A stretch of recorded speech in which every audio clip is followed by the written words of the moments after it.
Hey guys, if I haven't met anybody, I'm David Johnston. Been in the crypto space since about 2012. Most people know me for writing the paper on decentralized applications back in 2013. So if you've heard of the term dApps or dApps, I'm usually known as that guy that said, hey, let's take the model from Bitcoin and build other systems using open source, peer-to-peer, a blockchain, and a token, right? And sort of generalizing that model. So it's been a pretty incredible 12 years. And, you know, I've always had a passion for AI. I did an AI project back in 2012. And the things we were dreaming of in 2012 are finally possible now in 2024, right? So it's amazing to see sort of how far the technology has come. But I'm so happy to be here with you guys today talking about FreeAI, because that's where my heart is, as Richard Stallman would say, one of the founders of free software movement, which is better known as open source today. It's free as in freedom, not just free as in free beer, right? And that's the key here. I love what Matt talked about, which is, hey guys, you're gonna want a personal AI. For the same reasons you want a personal phone, for the same reasons you want a personal laptop, you want a personal AI that is acting on your behalf. It's connected to your data. It's authorized by your wallet. It's not acting on behalf of Google or Microsoft or some government. It's an extension of you. In the same way that your phone and all of your photos and all of your memories are an extension of you, having a personal AI is going to be like the key thing. And I want to live in a world in which that personal AI is built on open source. So who's heard of Llama 3 getting released recently? A couple of people? So this was a huge moment a few weeks ago where open source, for the first time, reached parity with GPT-4. So if you guys have heard of OpenAI and you know GPT-4, that's the gold standard, right, for models in the world. Llama 3 is the first open source model to reach that same parity. So that's a big deal. The open source is quickly caught up with all the proprietary models, and that's sort of part of what's enabling what's happening is the open source community has wanted to build something that's even better than the closed and proprietary systems. So, you know, this is one of the community websites for Morpheus. This was put up by Eric Voorhees, who's one of the big advocates for it.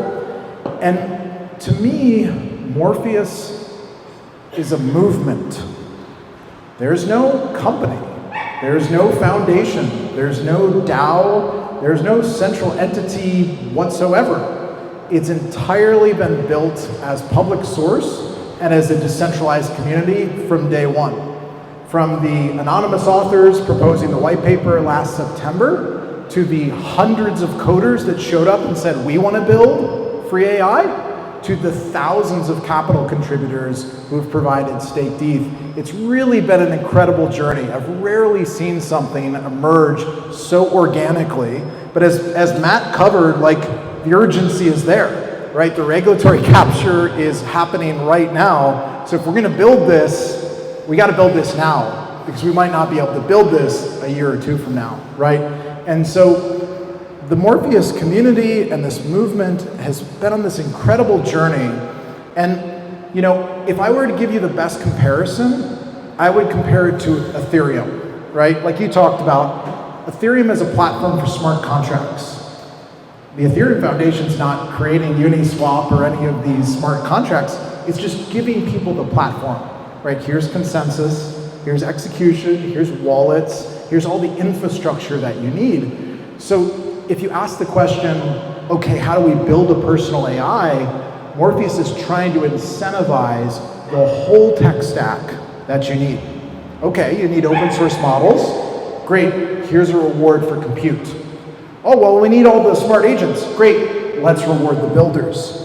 Oh, well, we need capital to bootstrap these open source projects. Great, here's a reward for the capital, right? And so you have every piece of the puzzle coming together. And so Morpheus exists as a series of smart contracts.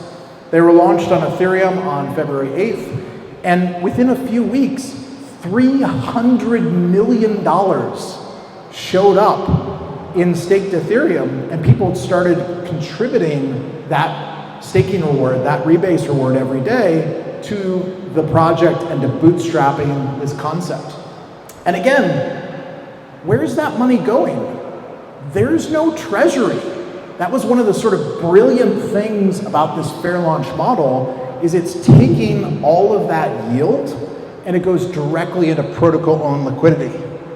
Meaning that every day, every week, that yield purchases tokens out of the Uniswap pool, making them more scarce, creating a constant demand for the token, and giving liquidity to everybody else in the community, earning the tokens for contributing code, contributing smart agents, contributing compute. That's all being funded by this decentralized engine for capital providers, right? So there's no treasury, nobody's holding any of this money. People can withdraw their Ethereum whenever they want, right? And so it's sort of like this beautiful rebirth of how do we fund open source, right? And so after the incredible outpouring of support by the community to support this idea, it was like, okay, we really need to release this as a generalized platform for anybody that wants to run a fair launch, right? They have some cool open source project, they have a community of people that want to support it. Great, here are the smart contracts, here are the dashboards.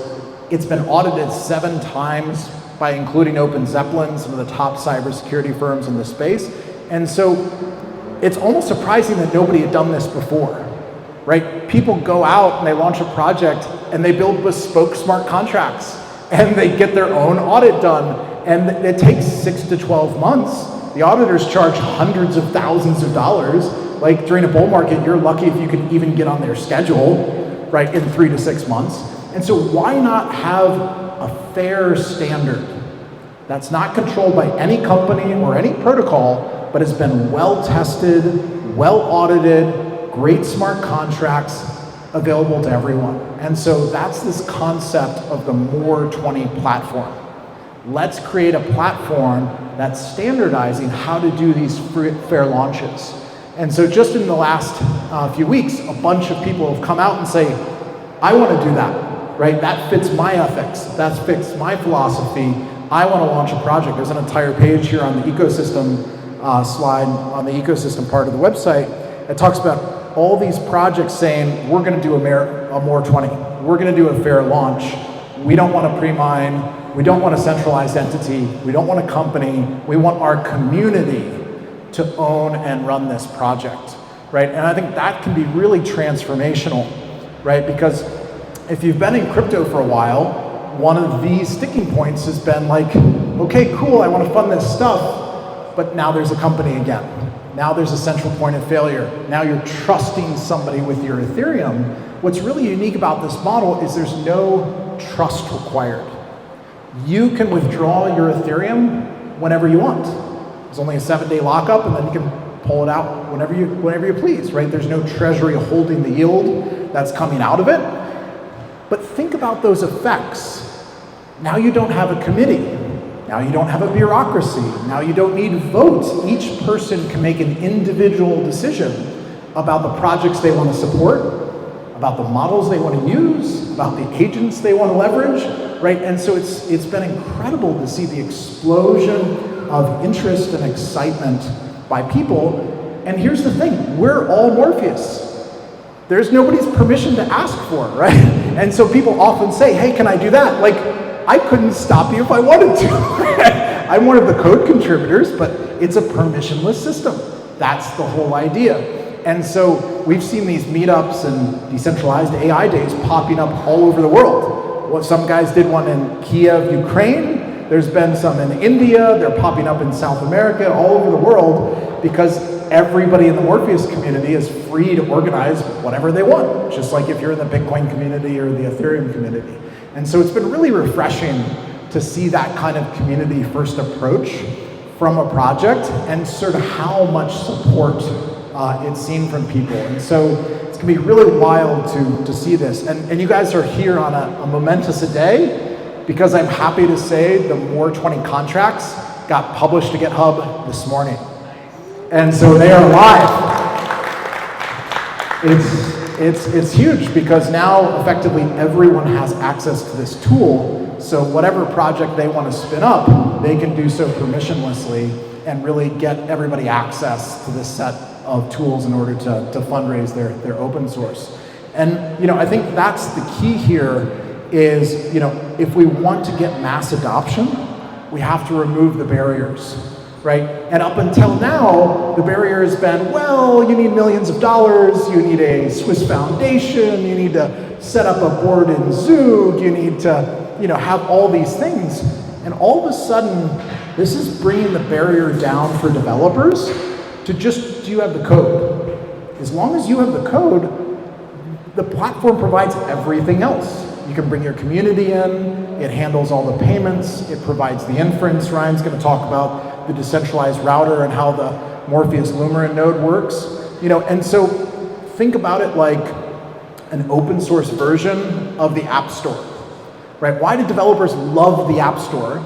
It's because they didn't have to handle the infrastructure or the payments or discovery or any of that stuff. They could just publish an app, and they were willing to pay Apple 30% of all their money for those services. But for a lot of developers, that was a no-brainer. Yeah, I don't have to set up a company, I don't have to do these 10 things, great.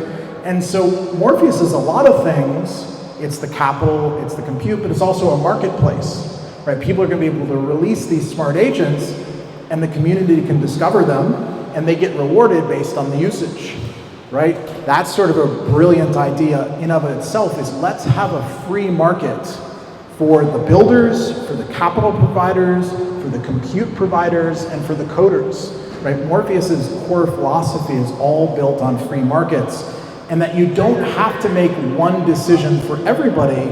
People can make individual decisions on what's best for them, right? And I think that's how you build really powerful systems, is if you have a neutral protocol and you can avoid having to boil it down to the lowest common denominator, but instead allow for specialized custom solutions for every individual. And so that's why I'm so excited about Morpheus. That's why I've been spending so much time as a code contributor, is I think this is sort of the next critical step. But more broadly for crypto, how do we get adoption? How do we get to 1 billion people? Well, having a natural language interface is a pretty good thing if you wanted to simplify people's access to crypto. If you just wanted to type, I want to stake my ETH, right? You don't know anything about smart contracts, you've never heard of Lido, that's okay, right? It can understand the intent and it can connect it to that action, right? And so Morpheus is all about this idea of being a platform for smart agents. An AI agent connected to smart contracts that can take real actions on your behalf. And think about how powerful that is. None of these big corporates, Google, Microsoft, they don't even have a wallet. They haven't figured out tokens. They can't do anything with Web3. Their agents can't make a payment for you. Like, let me know when they give AI bank accounts.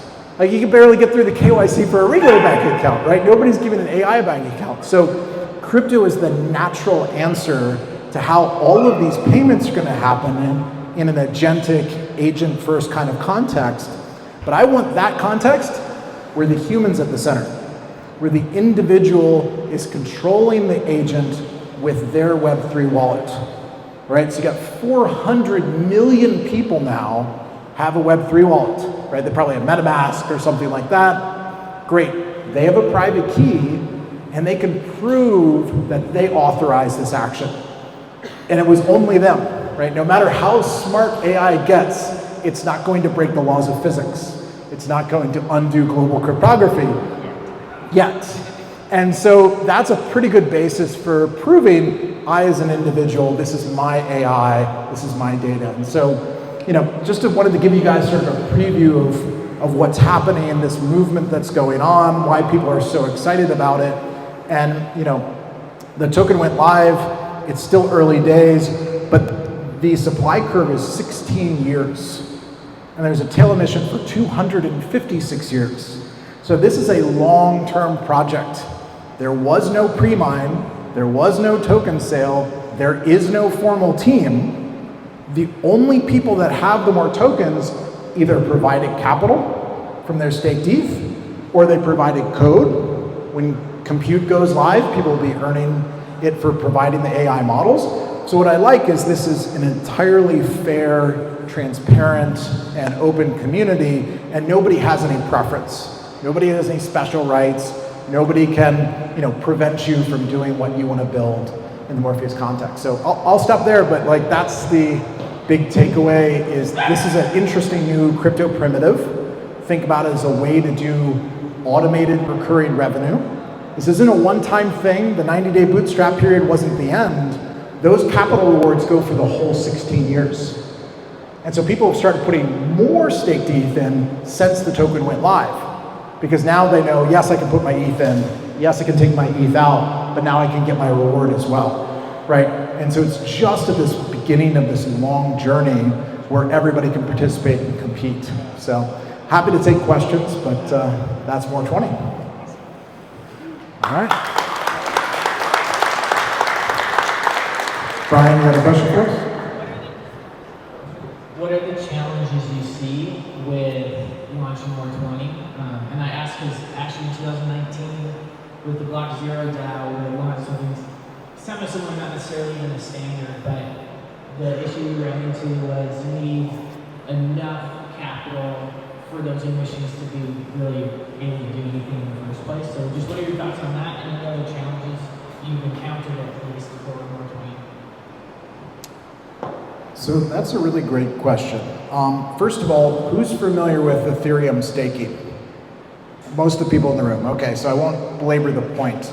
But it's about 3% annual rewards right now for Ethereum staking. Think about this from like a financial perspective as the risk-free rate. If I'm holding Ethereum, I'm getting rewarded directly from the protocol. No DeFi games, no lending, nothing complex, just the pure staking reward gives you 3% a year, right? So if $400 million has flowed into staking, that's about $12 million a year in yield, which is pretty substantial, right? And again, it's not a one-time thing. It's not a token sale where it goes into a treasury and gets spent down to zero. This is a recurring form of yield that keeps coming in for the entire life of the project. And so what I would say to the scale question is that's been solved. The Morpheus community has proven there are a lot of people who hold Ethereum who want to support open source projects with the yield. I mean, think about how no-brainer it is. If I'm holding Ethereum anyway, I wasn't even staking before, I might as well stake it and give the reward to a cool project I want to exist.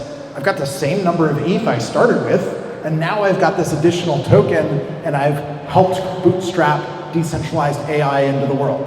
Great. I feel wonderful about that. Like, apparently there are 6,000 people like me that saw that value, said, I'm holding Ethereum, I'm gonna hold it the next 5 years anyway, I might as well do this. And so what you've seen now is it's created this community of people that wanna do that. So they're hungry for the next project that adopts that model because it fits their ethos. They're gonna hold the Ethereum anyway, they might as well support the next project. And I would say, look at the history of Ethereum. What did people do with their ETH early on? They supported additional projects that were building on Ethereum. Right? That was one of the most common things in the early days of Ethereum, was to use that capital that you've now created to continue to build out the platform. Right? So I think people in the Morpheus community are that network effect of people that want to use this model to do fair launches. And so the concept of adopting this framework says, hey, I'm following the same principles. I'm aligned with this. And 35 basis points of the yield flow back into the protocol and liquidity. So by doing a more 20 launch, you're supporting more smart contracts, more audits, more dashboards, making it easier for people to discover these projects, right? So you're giving back to the community in a way that supports the infrastructure you're using, just like Uniswap or any of the other protocols that take a similar approach do their feedback into the protocols, I think is sort of a brilliant. It's not getting sent to anybody. It doesn't go into a treasury. It goes straight back into the protocol and liquidity. And so that benefits everybody in the community. But great question. Any others? Yes, sir.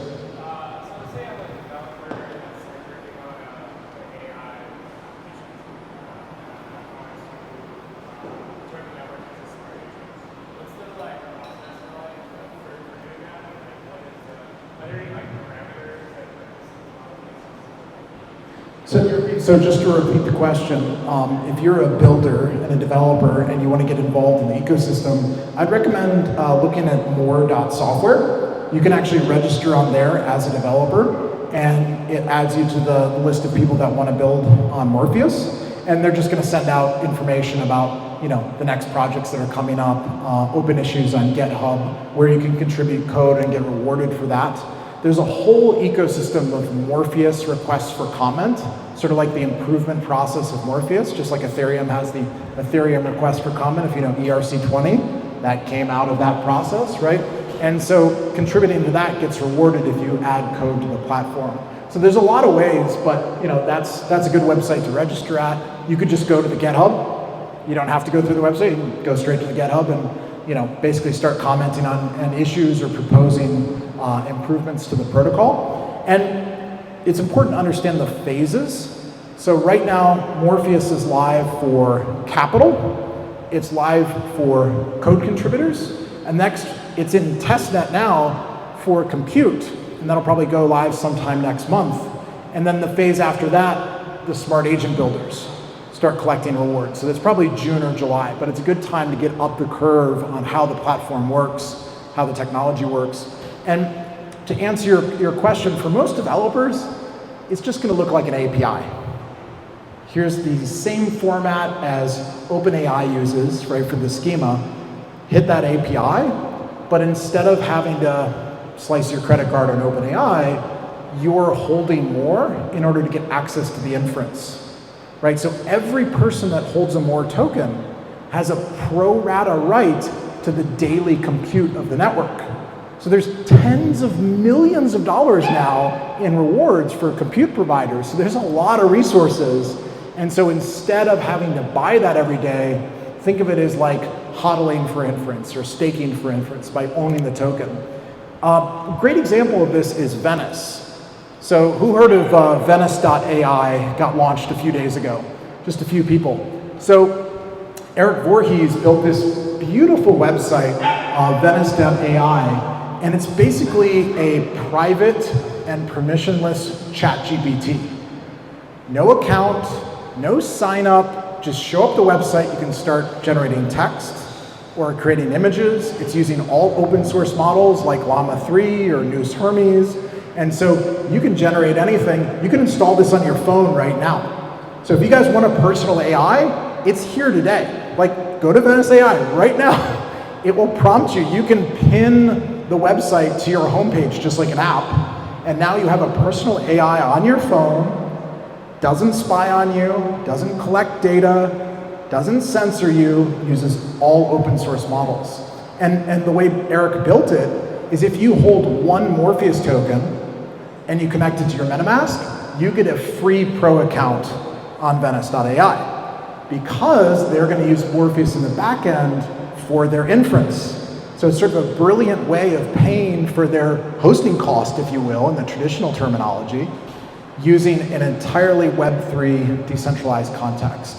So this is amazing because this is live right now, right?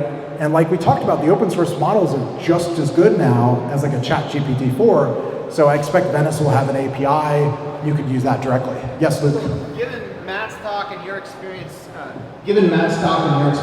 with governments and all these crazy things they do, what are your largest concerns from a legal perspective, both on what you've already done and what you plan to do? Basically, what do you think the entity is going to do to respond? Well, it's interesting, right? Who's you guys? The hundreds of decentralized coders all over the world? From what I can tell, like 90% of them are international. Most Web3 developers are already in Europe or Asia. I hope as a US person, I can at least think and speak and write about concepts and discuss them. Like the First Amendment is a pretty good basis. I mean, that's how Phil Zimmerman won with PGP, right? He printed it in a book. He printed it on a t-shirt famously and walked across the border and asked to be arrested. And he was arrested and he won in court. For some reason, the courts were unwilling to ban language or math or t-shirts or books or something about the First Amendment, right? So at least in 1995, that was still a thing. I'm hoping the First Amendment is still a thing. But for most developers are not training a model. Most developers don't want to run their own infrastructure. So the idea that they can just access an existing model is not what's being regulated. Most of the regulations are about training new models, access to data centers. You know, the boogeyman is, oh, we can't let China have access to US AI. It's just math, right? So what it's really doing is the regulatory capture is aimed at the smaller AI companies that were starting to threaten Google and their search monopoly, right? Why should I use a search engine when I can just ask the AI, right? And so most of the regulations are about pushing out companies that are using those data centers, creating models. They're instituting this whole license program. There's a Homeland Security Safety Committee now. Doesn't include a single open source advocate. It's Google, Microsoft, and OpenAI, right? So they're gonna give out the licenses to themselves largely, right? So let's just call it what it is. I have yet to find a real technologist that's actually concerned about these systems. It's entirely people speaking to their own benefit because they want a monopoly on these technologies. So yeah, I think developers are fairly safe in the US, but most of them are international already, and from a user perspective, they're not doing anything with the models, they're just using a website or whatever. So it's sort of like in Bitcoin, the hash power can be anywhere. And for a long time, it was overseas. Chinese decided to ban it, it moved somewhere else, right? Having a decentralized network like Morpheus is the same idea, right? The compute can be run anywhere. You know, that GPU could be in Malaysia or the UK or Switzerland, it doesn't matter, right? And so that's the key, is having a peer-to-peer system avoids all the central parties, avoids all the central point of failure. So Morpheus exists as smart contracts on Ethereum. So as long as Ethereum continues to exist, it's going to be hard to stop Morpheus. But they may have regulations in specific countries around websites that run in those countries. Most of it's regulated in the front end stuff, but we need an agnostic protocol layer. Yeah, just speak loud.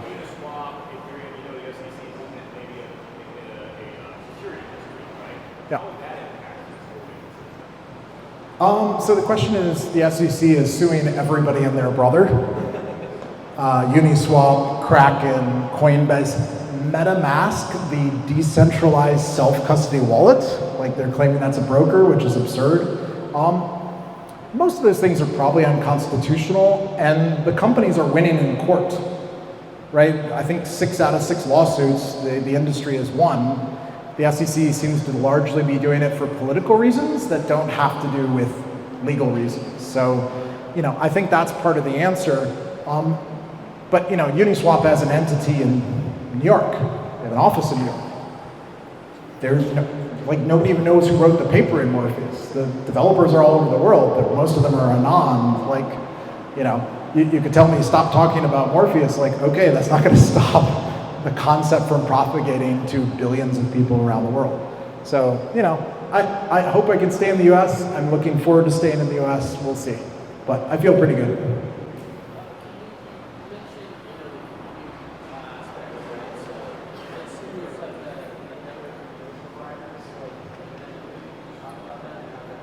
So Ryan's going to talk about the decentralized compute stuff, so I'll leave that to his talk.